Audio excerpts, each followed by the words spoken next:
Already కొంతమంది మీద రాళ్ళు పడినాయా పడలేదా? ఎందుకు ఉన్నట్టుగా నీ ఉద్యోగం ఊడిపోయింది చెప్పు. ఎందుకు సడన్గా వ్యాధి వచ్చి పడిందో చెప్పు. ఎందుకు సడన్గా ప్రమోషన్ పోగొట్టుకున్నావో చెప్పు.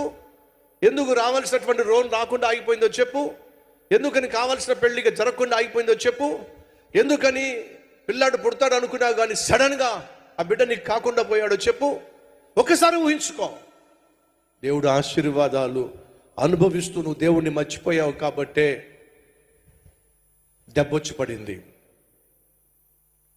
సంగమా, కష్టం వస్తే కాదు దేవుని వైపు చూడాల్సింది, కష్టాల నుంచి విడిపించే దేవుడు నాకు ఉన్నాడు అని చెప్పి ప్రతిదినమో ఆయనతోనే నీ దినాన్ని ప్రారంభించాలి.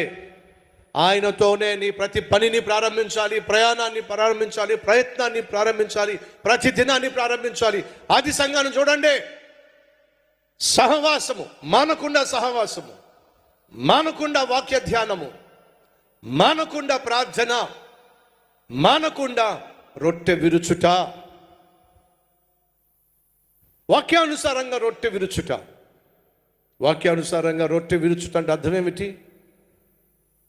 ప్రతి మనుష్యుడు తనను తాను పరీక్షించుకొని పరిశోధించుకొని ప్రభు బలలో పాల్పంచుకోవాలి. ఎవరు పడితే వాళ్ళు, ఎక్కడ పడితే అక్కడ, ఎలా పడితే అలా, ఎప్పుడు పడితే అప్పుడు ప్రభు బలలో పాల్పంచుకోవడానికి వీలు లేదు.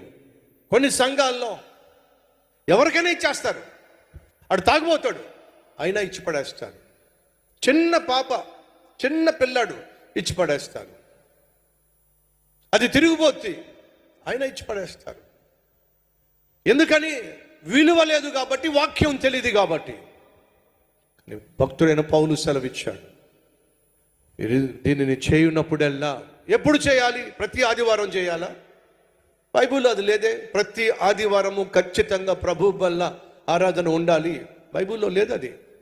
ఎవరైనా ఒకవేళ నిరూపించగలిగితే నిరూపించండి. ప్రతి ఆదివారం ఖచ్చితంగా ప్రభు వల్ల ఆరాధన ఉండాల్సిందే, నిరూపించమని చెప్పండి. ప్రతి ఆదివారం తప్పక ఉండాలని బైబిల్ ఎక్కడ లేదు. కానీ మీరు దీనిని చేయునప్పుడల్లా, ఎప్పుడు మీరు ప్రభురాత్రి భోజనం ఏర్పాటు చేస్తారో అప్పుడు